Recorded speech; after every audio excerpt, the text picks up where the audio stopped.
Tollywood senior hero megastar Chiranjeevi గారి తనయుడుగా mega power star Ram Charan Telugu ఇండస్ట్రీకి పరిచయమైన విషయం మనకందరికీ తెలిసిందే.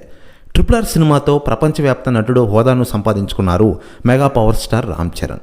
ఆ సినిమా తర్వాత వరుస పాన్ ఇండియా సినిమాలతో ఫుల్ బిజీగా మారారు ఆయన. శంకర్, బుచ్చిబాబు సానా, సుకుమార్ డైరెక్షన్లో సినిమాలు రెడీ చేసిన విషయం తెలిసిందే.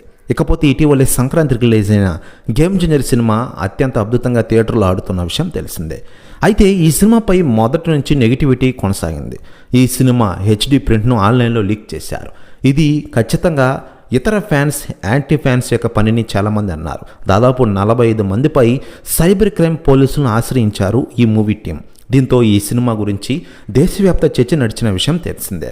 అయితే లేటెస్ట్గా అందుతున్న సమాచారం ప్రకారం గేమ్ చేంజర్ని కావాలనే తొక్కేశారని ఒక షాకింగ్ నిర్ణయం చూసుకున్నారట కేంద్రంలోని చాలామంది.